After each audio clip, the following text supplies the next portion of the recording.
Bismillahirrahmanirrahim. Rabbi israh li sadri wa yassir li amri wa hlul 'uqdatam min lisani yafqahu qawli.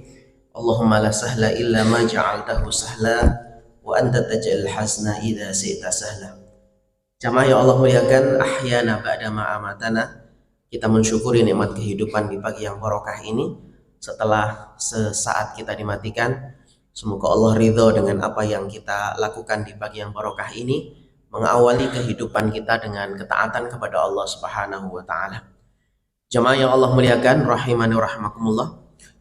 Kita pada pagi hari ini akan melanjutkan tadabbur surah An-Nasr yang kemarin di ayat 1 telah kita kaji tentang betapa besarnya pertolongan Allah dan bagaimana kita merasakan ekspresi bahagia sekaligus ekspresi sedihnya para sahabat dengan memahami kalimat satu, idza, yang menunjukkan sesuatu yang pasti terjadi.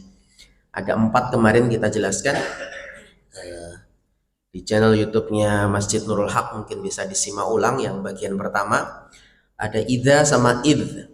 Idza sama idz itu apabila, ketika, tapi pasti. Bedanya kalau idz sudah terjadi, idza baru akan terjadi. Nah, konsep inilah yang difahami para sahabat. Setiap ada janji Allah diawali dengan kalimat idza, wah ini pasti. Sehingga mereka itu ekspresinya ya bagaimana kalau kita bayangkan ada janji yang dipastikan ada gitu. Jadi senang, bukan hoax, bukan janji manis, karena mereka sudah selalu pernah merasakan. Setiap Allah memberikan janji dengan idza, nggak mungkin nggak terjadi. Idz sudah berlalu, wa idz qala rabbukal malaikah. Kemudian yang ketiga dan keempat yang 50-50 terjadi, bisa iya bisa enggak. In, ya ayyuhalladzina amanu in ja'akum fasiqun binaba'in fatabayyanu. In. Yang keempat, lau itu mustahil terjadi. Lau anzalna hadzal qur'ana ala jabalin, mustahil.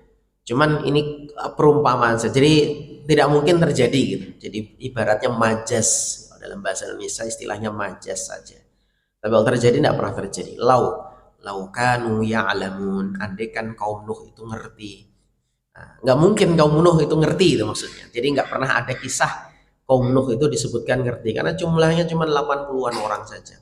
Sekian ratus tahun berdakwah tidak mendapati apa-apa kecuali cuma puluhan orang, nggak sampai ratusan orang. Maka Allah mengatakan kemustahilan, lau nggak mau naik kapal, nggak mungkin deh, nggak mau naik kapal bersama Nuh. Jamaah yang Allah muliakan, begitupun juga kita belajar tentang jaa. Jaa ini murojaah dulu sedikit. Jaa itu sesuatu yang datang yang besar. Azab rata-rata maaf tadi idza termasuk hari kiamat. Bunyi ayatnya rata-rata idza, ya. Idza zulzilatil ardu zilzalaha, idza waqa'atil waqi'ah. Itu seperti itu membangun keimanan kita. Oh, Allah mengawali dengan idza, pasti terjadi. Enggak boleh kita ragu akan hadirnya kiamat. Ya, awalnya dengan idza. Kemudian jaa juga suatu yang besar, beda dengan ata. Ata itu sama-sama datang, ata dan jaa sama-sama datang. Tetapi kalau ata suatu yang biasa, remeh, tidak terlalu mengagetkan, ya. Tapi kalau jaa suatu yang besar, apa adab itu mengejutkan, suatu yang besar. Maka rata-rata banyak datangnya adab itu bunyinya pakai jaa amruna, datang keputusan dari kami, datang adab dari kami, itu pakai jaa. Di sini berarti yang datang bukan perkara yang remeh, perkara yang besar, karena Allah mengawalnya dengan jaa. Nasrullah ditambah, jadi ada urutan kata yang telah difirmankan Allah, dan begitulah mukjizat Quran ini jamaah sekalian, yang membuat kita, dan kalau paham bahasa Arab mengerti betapa janji Allah ini istimewa banget ya. Dan kemarin terakhir kita jelaskan tentang Nasrullah. Apapun itu konsepnya, disandarkan kalimat itu kepada Allah, maka kalimat itu sudah menjadi kalimat istimewa, termasuk janji. Janji kalau cuman kita ngomong biasa, meskipun juga ada adabnya, tapi kalau sudah disandarkan kepada Allah, janji itu menjadi istimewa. Janji istimewa itu gimana, Pak? Nah, nanti kalau tanah ini laku, ya Allah, kan pakai ya Allah, Pak. Doa kan, supaya nanti laku tanahnya. Nanti saya pakai umroh nih, nanti saya pakai ini nih, saya pakai ini nih. Kita bilang ya Allah, sudah libatkan Allah itu Pak. Kita main-main di dalam menggunakannya, menyelisih janji itu dengan faktor yang tidak syar'i, ya faktor duniawi, sekedar faktor duniawi saja contoh. Itu nanti karena ini termasuk kategori besar ya, Allah ngambilnya ya cukup besar, kadang menyakitkan, diambil paksa, dan itu bukan satu dua contoh ya, apa namanya yang dirasakan oleh hamba Allah, tapi begitu jemaah ya. Nasrullah disandarkan langsung kepada Allah, maka bukan pertolongan biasa. Baitullah bukan rumah biasa, 30 juta minimal ke sana. Kalau haji ya minimal 7 tahun kita santai. Bukan karena apanya, karena disandarkan kepada Allah. Baitullah. Iya. Naqatallah, naqatun onta. Arab Badui pernah diceritakan dalam sebuah riwayat, masuk masjid onta nggak diikat, keluar dari masjid teriak-teriak naqati naqati, itu onta biasa, ontaku ontaku. Naqatuka ya fulan dhahabat kama aradat, kamu cari ontamu ya terserah dia pergi kemana, nggak kamu ikat ya jamaah. Itu naqatun biasa. Tapi kalau naqatallah, nah ini rumusnya beda sudah. Disandarkan dengan Allah maka jadi onta istimewa, menyembelihnya turun azab. Naqatallah yang dimaksud dalam Quran siapa? Onta Nabi Soleh, mukjizat. Nah itu naqatallah, itu nyembelihnya azab. Apa saja bismillah, disandarkan ismun itu kepada Allah, maka sebuah nama yang disebut jadi mulia, istimewa, dan perkara-perkara biasa menjadi luar biasa, tidak barokah menjadi barokah, suatu yang sulit bisa jadi mudah karena nama yang disebut disandarkan kepada Allah. Satru ma baina ayunil jin, mata jin tak bisa melihat auratnya manusia, seorang melepas pakaiannya dan baca bismillah. Bukan karena namanya saja, tapi siapa yang disebut. Oh Allah, bismillah. Aslinya ismun sama Allah, ditambah harfu jar di depannya, ba, bismillah, jadi majrur sama bismillah ya. Nah, ini konsep nasrullah. Ayat lain ada nasrun, tetapi ada jedanya, nasrun minallah. Nah, biasanya para asatid dari teman-teman dari Muhammadiyah biasanya yang pakai penutupan ini, nasrun minallah wa fathun qarib wassalamualaikum warahmatullahi wabarakatuh, biasanya gitu ya. Tapi ada minnya, nasrun min. Kalau ini enggak, nasrullah, menunjukkan kebesarannya pertolongan tersebut. Apa bentuk kemenangannya? Salah satunya dirinci di ayat yang kedua, wa ra'aitan nasa yadkhuluna fi dinillahi afwaja. Anda wahai Muhammad, ta ini pertama kali khitabnya kepada personal, ta itu anta ya, tunggal, tapi juga berlaku untuk kita semua, annas. Makanya meskipun ta ra'aita, kalau saya ra'aitu, ini ra'aita itu engkau, awalnya khitabnya satu. Tetapi ayat ini juga berlaku perjanji Allah pertolongan untuk semua kaum muslimin ya, karena yang disebut yang Nabi saja waro'aita, karena memang ini kemarin diceritakan dalam tafsir isyarat, ini tafsir Ibnu Abbas. Pertemuan kemarin sudah kita bacain bagaimana Ibnu Abbas menafsirkan ayat ini kabar untuk Nabi, jadi untuk Nabi ya, isyarat dekatnya ajal beliau, isyarat dekatnya ajal beliau. Nah, khitabnya kembali kepada anta Rasulullah, engkau akan melihat wahai Muhammad, annasu, annasa maf'ul, objek itu manusia, yadkhuluna, mereka itu masuk, fi dinillah, dalam agama Allah. Nah ini dinillah langsung disandarkan pada Allah ya, ini bukan agama yang biasa. Kita main-main dalam urusan agama akan jadi masalah. Kenapa? Karena dinillah beda sama din yang lain. Dinillah kita berurusan dengan agama Allah ya, berurusan dengan Allah. Berurusan orang yang menyebar agama Allah ya sama juga berurusan dengan Allah. Contoh ya, dengan para ulama, dengan para dai. Ada sebuah hadis qudsi di kumpulan hadis arba'in dimasukkan oleh Al-Imam An-Nawawi, man adali waliyan faqad adzantuhu bil harbi. Ya, dalam firman Allah dalam hadis qudsi ini, siapa yang memusuhi waliku maka aku akan nyatakan perang kepadanya ya. Kenapa ya? Karena walinya Allah itu menyebarkan dinullah, ya, agamanya Allah. Beda kalau walinya setan, ya, liberalisme, sekulerisme, yang diajarkan ya mantra-mantra setan, ya, feminisme, tidak bisa disandarkan itu kepada ajarannya Allah. Meskipun menurut mereka inilah yang lebih cocok dengan hak asasinya manusia, tapi kan itu mantranya manusia, bukan mantranya Allah. Justru memusuhinya, membencinya, mencegahnya, justru Allah suka, karena mereka ingin merubah dinullah, agamanya Allah, syariatnya Allah. Makanya mas sekalian, kejengkelan kita kepada individu jangan sampai membuat kita tidak berbuat adil kepada para penyebar agama Allah Subhanahu wa taala. Ya. Jadi ini penting juga bagian daripada adab dan akhlak kita, ya. Karena sesungguhnya yang disampaikan itulah yang menjadikan seseorang tersebut nilainya beda. Waman ahsana qaulan mimman da'a.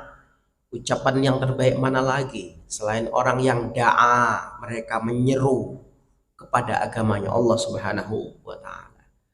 Urusan dosa dia adalah dengan Allah Subhanahu wa taala. Tugas kita adalah mendengarkan dakwah yang disampaikan, yang bagian ajaran Allah Subhanahu wa taala. Meskipun jamaah sekalian yang Allah muliakan, para dai pun juga nanti ada SOP-nya, akhlak-akhlak yang memang harus dimiliki sebagai penyampai agama Allah Subhanahu wa taala. Nah, jamaah yang Allah muliakan, pertolongan yang besar itu adalah Allah sebutkan afwaja, berbondong-bondongnya orang masuk Islam, bukan individu, bukan personal. Afwaja.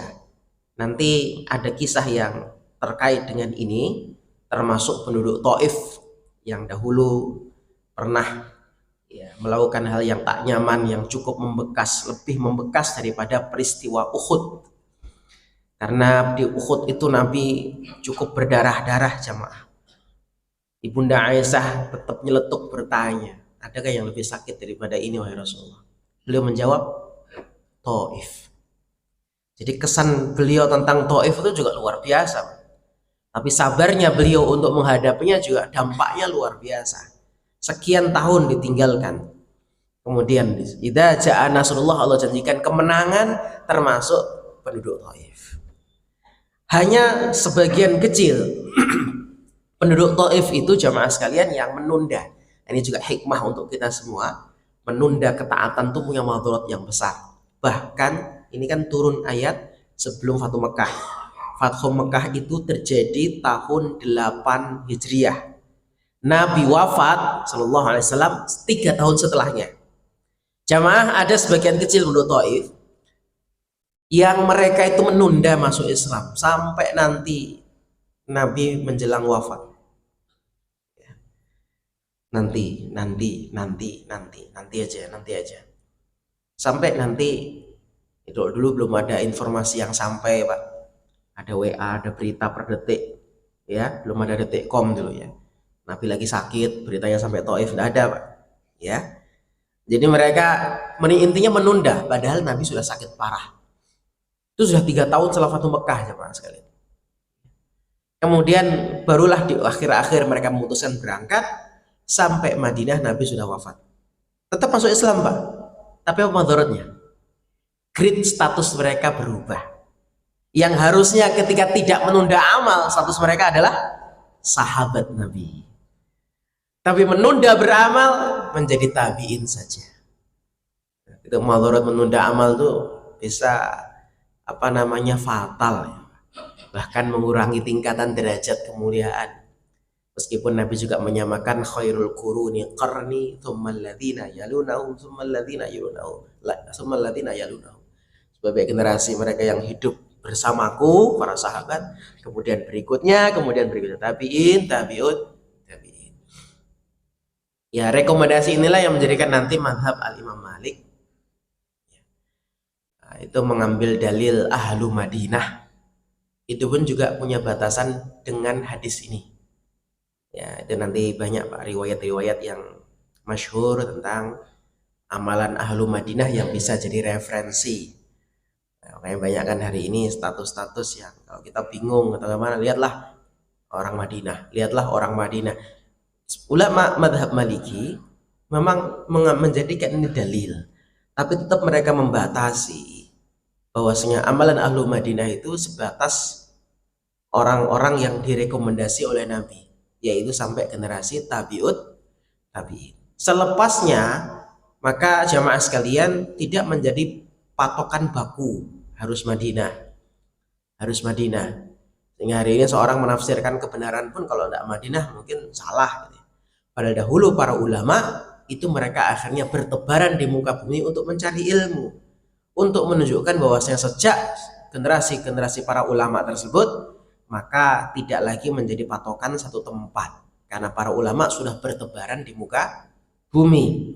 Lihat para ulama wafatnya tidak semuanya akhirnya di Madinah dalam menuntut ilmu. Ada yang meninggalnya di Mesir, ya, ada yang meninggalnya di tempat lain, dan mereka dalam rangka perjalanan untuk mencari kebenaran, mencari ilmu. Baik, ini apa namanya, ringkasan saja. Nah, jamaah yang Allah muliakan, fasabbih bihamdi rabbika wastaghfiruh, yang sudah kita bahas adalah anjuran di ujung usia untuk memperbanyak 3 zikir ini, karena ini nanti dalam hadis dari Aisyah radhiyallahu anha juga termasuk Nabi SAW memperbanyak di akhir sujudnya dan rukuknya. Jadi sujud rukuk bacaannya sama ketika di akhir usia Nabi SAW. Ini hadisnya Bukhari Muslim, ya. Karena yuksiru fi ruku'ihi wa sujudihi, adalah beliau memperbanyak di sujud dan rukuknya zikir bacaan yang isinya 3 doa ini. Fasabbih bihamdi rabbika wastaghfiruh, jadi berarti ada tasbihnya, ada tahmidnya, ada istighfarnya. Subhanakallahumma rabbana wa bihamdika Allahumma firli. Dan saya sering menegasi dan menggarisbesari bacaan-bacaan dan zikir sholat yang kita dapati dari hadis-hadis yang cukup banyak, jangan diklaim sendiri, jangan dimonopoli sendiri, sehingga kita alergi ketika membaca yang lain karena khawatir nanti terikut atau mungkin dianggap apa namanya, bacaan kelompok lain, padahal ya ini sama-sama datang dari Nabi. Saya contohkan Allahumma ba'id baini, mungkin teman-teman Muhammadiyah yang banyak baca, tapi bukan berarti ketika kita baca itu dalam doa iftitah kemudian kita, wah saya jadi Muhammadiyah Pak, ya tunggu, belum keluar kartu anggotanya kan, belum bisa Pak. Ya jadi jangan diklaim, ini bacaan siapapun kita kaum muslim, wajah dua wajah, wah ini NO ini, tapi semua datang dari Nabi SAW. Asal riwayatnya jelas sama sekalian, ya dibaca saja sesuai dengan satu kemampuan kita, dan Rasul memberikan kelonggaran itu karena kita tidak diberatkan di dalam kita itu menunaikan sebuah perintah. Maka Nabi ada yang membaca Allahu Akbar kabiro walhamdulillahi katsiro wa subhanallahi bukratan wa asila, udah bacanya itu saja cukup, dan itu juga masuk doa iftitah. Ada 10 doa iftitah sama doa sujud ruku. Ya, jadi jangan wah ini yang ini Nabi ini, ya ini Bukhari Muslim, iya ya, tapi temennya yang baca subhana rabbiyal a'la ya jangan disalahin, subhana rabbiyal azim ya jangan disalahin. Dua-duanya juga datang dari hadis Nabi Shallallahu Alaihi Wasallam. Hanya mungkin karena di Indonesia banyaknya yang pakai subhana rabbiyal a'la, subhana rabbiyal azim di sujud atau rukuknya, itu saja. Tapi bukan monopoli sebuah kelompok. Ya, subhana rabbiyal a'la, wah ini NO ini. Enggak Pak, silahkan. Uzur syar'i yang menjadikan kita, contoh anak kita nangis dijaga oleh ibunya di mobil, kita mungkin tugas operasi atau apa, maka banyak nanti opsi memilih bacaan-bacaan yang lebih ringan untuk meringankan bacaan. Dan perintah untuk meringankan sholat itu juga ada jamaah. Nabi ketika ada berimam sholat juga berempati kepada jamaah, maka beliau sebelum sholat pasti menghadap jamaah, lihat ujung ke ujung, yang sepuh mana, yang sakit ditanyain, habis itu kemudian pasti dicenguk segera, gak menunda Nabi itu. Yang tidak sholat karena apa, diingatkan, didatangi ke rumahnya, ya dinasihati, Allah bukan karena tangisan anak kecil dan juga wanita pasti akan bakar rumah-rumah mereka. Langsung dinasihati oleh Nabi Sallallahu Alaihi Wasallam. Nabi pasti menghadap jamaahnya. Jadi mau sholat menghadap. Begitupun ketika beliau sholat mendengar ada tangisan bayi itu apa. Bahkan dahulu jadi empati beliau itu luar biasa jamaah sekalian dalam urusan ibadah. Yang penting seorang tadi tidak meninggalkan ibadah, esensinya di sana. Kemudian tidak meninggalkan tumak ninah. Jadi meringankan sholat itu bukan berarti menghilangkan tumak ninah, tetap tumak ninah. Tumak ninah itu punya syarat jamaah, minimal bisa membaca 1 kali bacaan. Contoh subhana rabbiyal a'la sekali. Yang kedua, kembali anggota tubuh kita kepada posisinya. Jadi contoh, Allahu Akbar, Sami Allahu liman hamidah. Beneran tegak dulu, karena ada yang Allahu Akbar, Sami Allahu liman hamidah. Belum sampai tegak begini sudah berani gerakan. Nah, itu belum tumak ninah. Isyarat tumak ninah itu harus tulang-tulang kita kembali kepada posisinya lagi. Ya, rukuk ya kembali di posisi rukuk, ratanya rata. Dulu diibaratkan air ditaruh di atasnya tidak mudah tumpah, gambarannya demikian kalau dahulu. Ya, udah jangan sampai kita belum sampai selesai udah bergerak lagi, ini penggerak. Jadi kalau meringankan tetap ada dalilnya di waktu-waktu tertentu, termasuk dalam sholat khauf, sholat dalam kondisi takut, itu nanti ada juga dalilnya. Takhfif itu juga ada dalilnya. Memperpanjang juga ada, tapi tidak selalu Nabi itu memperpanjang. Rata-rata panjangnya Nabi SAW itu contoh di sholat subuh ya. Dan terlebih lagi kalau kita ingin mengamalkan afdholiyat hadis-hadis tadi di sholat kita sendiri, sholat sunnah, termasuk mengamalkan hadis memperbanyak doa di waktu sujud, karena posisi yang paling mendekati cintanya Allah Subhanahu wa ta'ala, yang paling Allah cinta adalah posisi seorang hamba wa huwa sajidun, dia bersujud. Tapi saat berimam ya boleh kita nyelisi imam jamaah sekalian. Su'ilal imam liyu'tamma bih, imam itu dibuat untuk diikuti. Fa idza kabbaru fakabbaru. Kalau takbir ya segera takbir. Kita makanya kalau masuk ke dalam, imam sudah ruku, imam sudah sujud, tidak usah nunggu berdiri. Langsung ikuti gerakan imam, diawali dengan takbiratul ihram. Allahu Akbar, sujud, langsung sujud. Nggak perlu nunggu berdiri, karena memang kita diperintahkan kalau sudah ketemu imam segera ngikutin imam. Nah sama, apalagi tatkala kita sudah berimam, imam bangkit dari sujud ya jangan lama-lama bacaannya. Imam sudah salam ya jangan diperpanjang bacaannya. Baik jamaah sekalian, jadi Nabi di akhir usia memperbanyak untuk berdoa, fasabbih bihamdi rabbika wastaghfiruh. Esensi doanya di situ maka disempurnakan dengan kalimat subhanakallahumma rabbana wa bihamdika allahumma ighfirli. Ya kepeleset dikit doa kafatul majlis Pak, kalau ngantuk ya kan. Jadi hadisnya Bukhari dan Muslim. Jamaah, disebutkan fadilah tasbih dan fadilah tahmid serta fadilah istighfar di bagian riwayat ini di balik perintah tasbih. Sudah pernah saya sampaikan sekilas bahwasanya tasbih itu taubat dari dosa pemikiran, itu sudah jelas. Prasangka buruk kita kepada Allah, tasbih, dan ini memang zikir akhir usia. Dosa kita itu bisa berkumpul antara dosa perilaku dan dosa pemikiran. Dosa perilaku dengan istighfar, dosa pemikiran dengan mensucikan Allah dari segala bentuk perkara jelek, kurang, buruk yang mungkin sempat ada di sini. Allah apa nggak tahu ya maksud saya? Allah apa nggak tahu ya? Allah apa sayang sama saya? Kok saya diginikan terus? Apa Allah nggak tahu ya maksud saya? Nah ini termasuk perkara yang buruk prasangka kepada Rabb. Maka itu langsung dibersihkan dengan subhanallah, maha suci Allah dari prasangka buruk yang mungkin kami prasangka. Itu taubat dosa pemikiran, dan itu lebih besar, karena prasangka buruk kepada Allah itu termasuk dosa besar.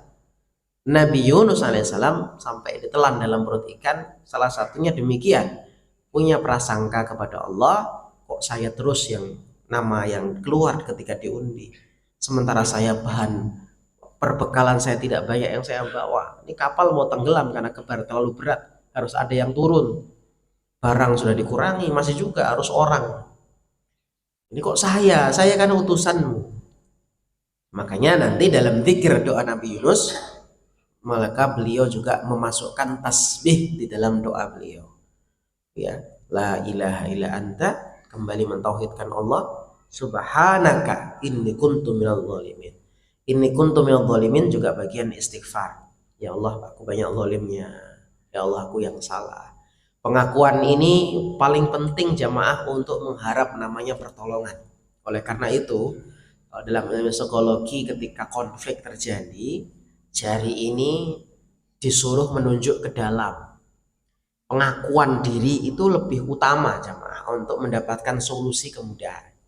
Kalau begini pasti akan saling menyalahkan, dan manusia secara psikologis tidak ada yang mau disalahkan.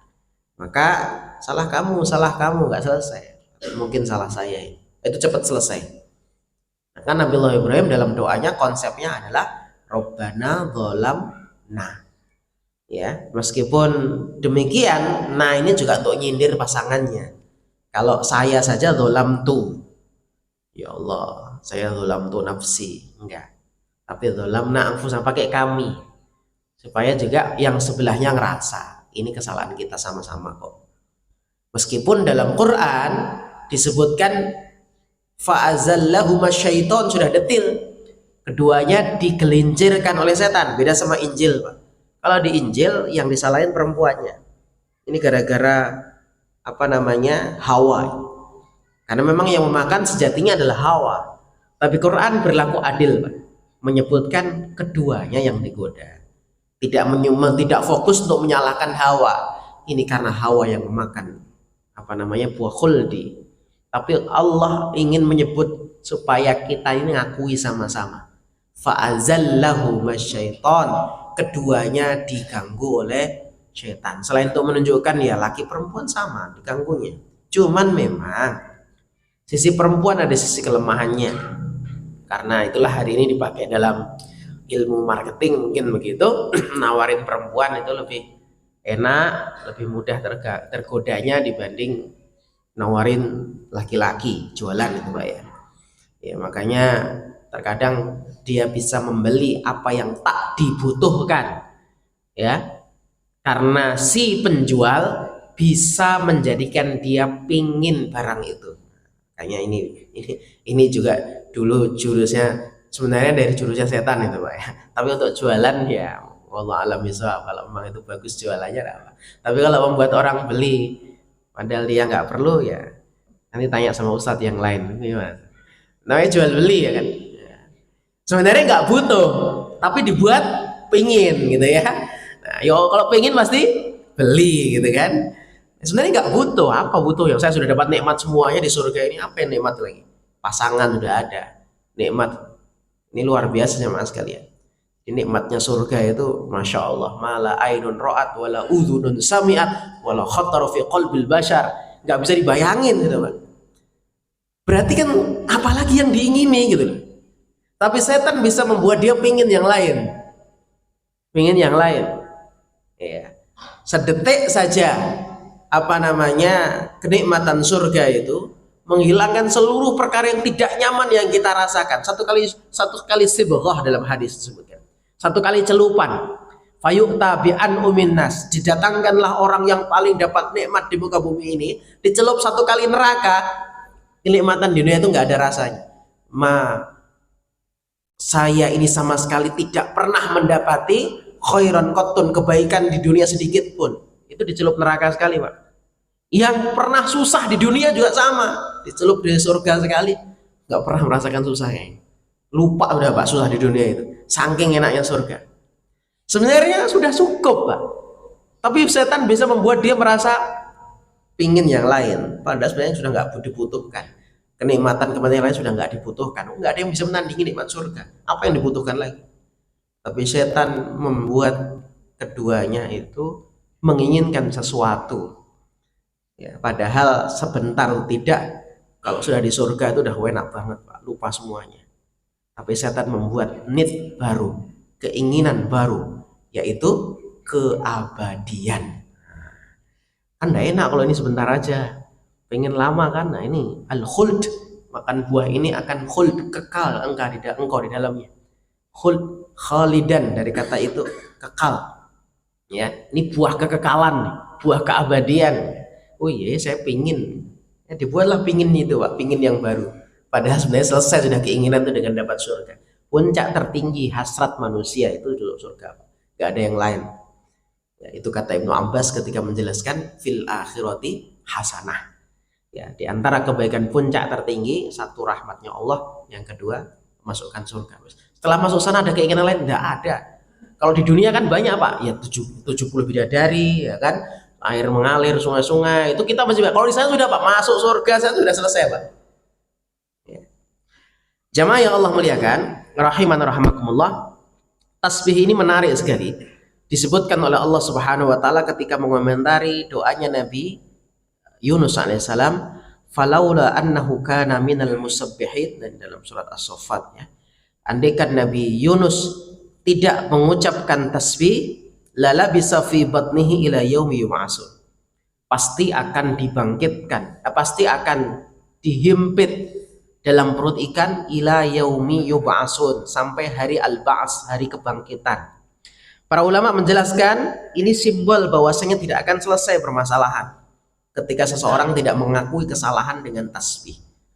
Jadi istighfar saja itu nggak cukup, Pak. Istighfar agar kita meminta kemudahan. Betul janji Allah dalam surat Nuh, faqultu astaghfiru rabbakum innahu kana ghafara. Betul. Tapi satu sisi dosa perilaku kita, iya. Ya, siapapun beristighfar kepada Allah, Allah akan turunkan hujan deras dari langit. Hujan itu simbol banyak kebaikan. Bisa jadi hujan beneran kalau paceklik, bisa jadi hujan bentuknya nikmat yang lain yang turun dari Allah Subhanahu wa taala. Ya, masalah anak, keturunan, harta, kebaikan-kebaikan duniawi, kata kuncinya ya istighfar, dan kebaikan akhirat terlebih daripada itu. Tetapi lewat ayat ini Allah mengajari kita bahwasanya ada hal yang buruk yang harus kita sesali lebih daripada keburukan perbuatan kita, yaitu keburukan pemikiran kita.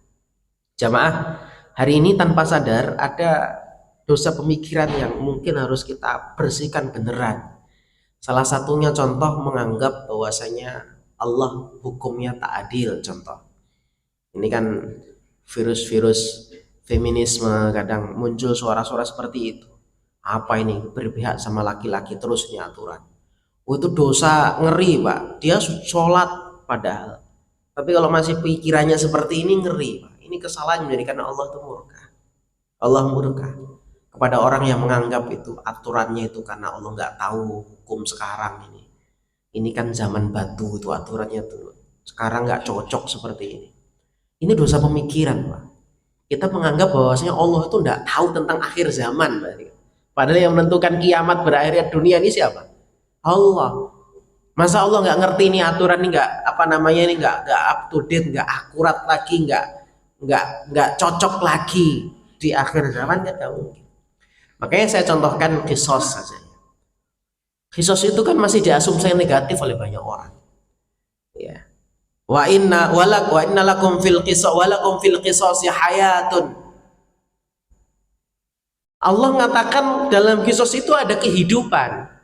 Nah, kita pikirannya macam-macam. Dalam kisos itu kematian menurut kita. Tapi sekian puluh tahun ya Mas sekalian, itu kemudian masih diyakini tidak berujung solusi, tetap menganggap kisos itu keburukan, kan anehnya begitu. Itu dosa pemikiran loh, Pak. Menganggap bahwasanya Allah turunkan hukum itu nggak berperi kemanusiaan atau apa. Allah katakan enggak, ini kehidupan bagi kalian, ini jaminan kehidupan justru. Artinya Allah ingin menyelamatkan banyak orang ya dengan kisos itu gitu. Ya kan? Ini janji Allah sama. Janji Allah. Maka ini juga mari saya ngajak install itu. Itu juga dosa pemikiran kepada Allah Subhanahu wa taala. Saya mencontohkan lagi nih untuk laki-laki nih, untuk laki-laki contohnya. Allah nyuruh kita untuk mencari nafkah. Ya, contoh. Allah juga menyuruh kita untuk menjaga keluarga kita. Terlebih adalah urusan akhirat. Ini kan suatu perkara kalau hari ini seakan dipisahkan, Pak. Sehingga ketika orang sudah melaksanakan perintah Allah cari nafkah, seakan-akan ya sudah konsekuensinya saya harus tinggalkan keluarga. Sehingga jamaah sekalian, ketika mungkin kita masih diwajibkan lagi loh, anak-anakmu sampai seperti ini kayak mana ini? Ya kan saya sudah melaksanakan kewajiban mencari nafkah. Masa Allah nggak tahu saya sedang bertawakal kepadanya? Ini kan demi keluarga. Seakan-akan jamaah sekalian Allah zalim kepada kita. Ini pikiran yang salah juga, Pak. Allah zalimnya gimana? Nyuruh kita cari nafkah, tapi pada akhirnya kita kehilangan keluarga. Berarti kan Allah zalim, Pak. Dan tidak mungkin Allah kita menyuruh kita zalim. Yang terkadang terjadi karena kita salah dalam cara mencari nafkahnya, sehingga sampai habis waktunya kehilangan keluarganya, sebabnya karena tercabutnya barokahnya. Apa sebab? Banyak, Pak. Mungkin kerja tapi yang tidak sholat, kan begitu kan, bisa banyak hal yang bisa menjadikan keberkahan. Rasulullah SAW itu menjadikan para sahabat itu berakhir semua pekerjaan sampai tenggelam matahari, beres semua, termasuk sahabat Utsman yang infaknya sekali jebret 1000 dinar. Ya, Allah telah membagi itu, Pak. Jadi jam kerjanya sahabat Ali yang ngadon roti sampai tangan beliau ngapal itu, dengan sahabat Utsman, dua kondisi berbeda, Pak. Jam kerjanya sama, Pak. Ya. Dan Rasul ketika bahas bab tawakal menggambarkannya seperti tawakal seekor burung. Bagaimana burung itu? Lau annakum tatawakkaluna 'alallahi haqqa tawakkuli la razaqakum kama tarzuqut thair. Kamu pasti akan diberi rezeki kayak rezeki burung. Sehingga Nabi mengajak para sahabat duha dulu baru berangkat aktivitas. Ya, pergi di waktu itu, masa itu buat duha, dan pulang pada sore hari perutnya sudah kenyang, sehingga kita tidak pernah mendapati cerita ada burung busung lapar. Ya. Atau cicak lah busung lapar. Dia jamaah sekalian Allah muliakan, tidak mungkin Allah merintahkan kita wajib melakukan sesuatu tapi kemudian akhirnya hilang kenikmatan kita di sisi yang lain. Wah, ini gara-gara Allah nyuruh saya mati-matian cari uang nih. Nah, kita yang salah sendiri, kita yang punya prasangka buruk pula kepada Allah. Allah zalim sama kita. Suatu waktu mungkin anak sudah tidak kangen dengan kita, anak sudah jaraknya jauh dengan kita, karena memang kita nggak pernah komunikasi dan sebagainya. Akhirnya mereka bersandar ke tempat yang salah, konsultan-konsultan yang salah, bahkan predator-predator kejahatan, jadi mereka ikut, kita kemudian kecewa. Ya Allah, kenapa engkau ambil anakku? Kenapa engkau jadikan aku seperti ini? Padahal awan sedang mencari nafkah. Allah ini nggak adil sama saya. Nah, akhirnya prasangka kita jelek kepada Allah. Padahal Allah sudah memerintahkan kita, ya ada porsinya memang. Mencari nafkah. Betul, harus sesuai dengan komitmen kita untuk keluarga. Nah, kalau untuk keluarga, kenapa kita kemudian memenangkan itu? Padahal kita bisa jadi kehilangan keluarga. Memenangkannya apa? Ya karena tadi masalah waktunya kita tak perhatikan. Ya, dengan janji-janji palsu yang memang dijanjikan oleh manusia yang kadang berujung kepada kekecewaan.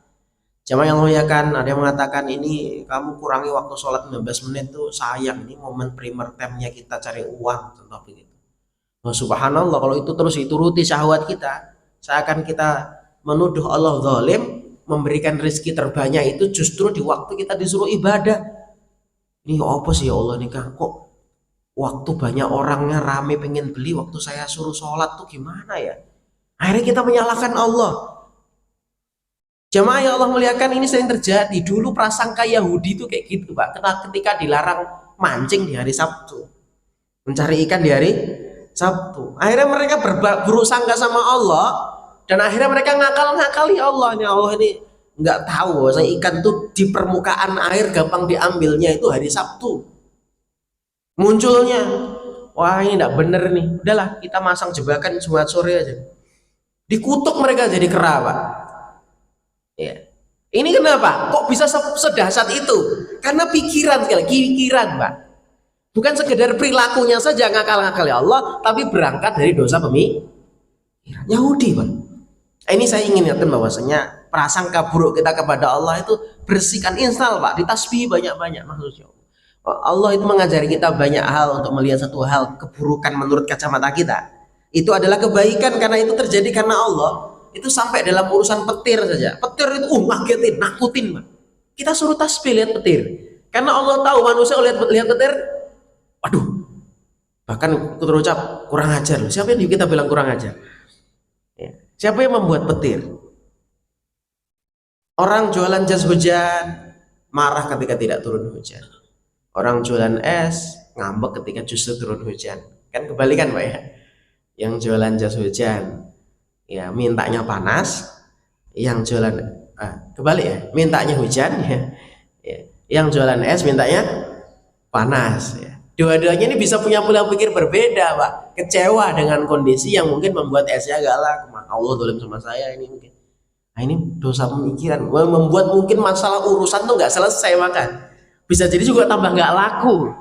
Maka Allah mengingatkan Nabi Yunus, falaula annahu kana minal musabbihin, andaikan Nabi Yunus tidak termasuk orang yang suka bertasbih, lala bisa fibat nih, akan tinggal di perutnya ikan itu sampai hari dibangkitkan. Nggak kelar Pak, nggak kelar. Nah introspeksi kita ya dari fasabbih ini, jamaah sekalian, ini peristiwanya setelah Sulhul Hudaybiyah, perjanjian yang menurut prasangka sebagian kaum muslimin ini nggak ada untungnya bagi saya ini Hudaybiyah ini. Makanya ketika dapat Fathu Mekah mereka suruh tasbih, pertama kali tasbih Pak, bukan alhamdulillah, suruh tasbih, merunduk masuk Mekah. Siapa dulu yang beranggapan kita nggak bisa pulang kampung Mekah? Siapa? Siapa dulu yang menganggap perjanjian Hudaybiyah itu merugikan kaum muslimin? Siapa? Kita sudah jalan-jalan jauh, suruh balik lagi. Tidak ada namanya perang selama 10 tahun. Bahkan lebih tidak ada lagi kalau ada kaum muslimin ketangkep di Mekah tidak dibalikkan ke Madinah. Sebaliknya kalau ada orang musyrik ketangkep di Madinah harus wajib kaum muslimin mengembalikan ke Mekah. Ini hukum apa ini? Disetujui oleh Nabi, ditandatangani. Perjanjian Hudaybiyah Pak. Siapa yang punya buruk sangka sama Allah dengan sulh Hudaybiyah? Suruh tasbih. Fasabbih. Nomor 1 itu Fathu Mekah Pak. Itu suruh merefleksi diri, coba kalian yang sering prasangka buruk kepada Allah, ini Allah kasih hadiah seambrek sekarang. Siapa yang berprasangka buruk kepada Allah? Allah nggak ada sama kita, kenapa kok kita diusir, sampai kenapa kita sudah balik ke Mekah, kita nggak bawa macam-macam persenjataan, tapi kok malah Nabi menyetujui sulhul Hudaybiyah. Subhanallah. Jamaah yang Allah muliakan, ini yang diingatkan untuk kita bersama, bahwasanya tasbih itu diletakkan nomor 1 Pak. Karena terkadang yang kadang membuat kita rusak gitu, hubungan kita dengan Rabb bukan sujud rukuk kita, tetapi terkadang pemikiran kita yang buruk kepada Allah Subhanahu wa Ta'ala ya. Jadi ini muhasabah kita di pagi hari ini, semoga memberi manfaat jamaah sekalian untuk kita semuanya, dan cara kita, sikap kita kepada Allah, kepada syariatnya, dan yakin kepada akan janji pertolongan serta kemenangannya. Semoga Allah membersihkan seluruh hati kita, pemikiran kita dari prasangka-prasangka yang tidak baik kepada Allah Subhanahu wa Ta'ala dan agama yang telah diturunkan kepada kita ini. Semua adalah wujud kasih sayang Allah. Hanya mungkin kita belum mengetahui hikmahnya, minta sama Allah Subhanahu wa Ta'ala supaya kita diberikan anugerah hikmah. Oh ini toh maksud Allah, oh ini toh maksud Allah. Demikian ya mas kalian, mari kita akhiri majelis kita di pagi barokah ini dengan kafaratul majlis. Subhanakallahumma bihamdika asyhadu an la ilaha illa anta astaghfiruka wa atubu ilaik. Mohon maaf lahir batin. Assalamualaikum warahmatullahi wabarakatuh.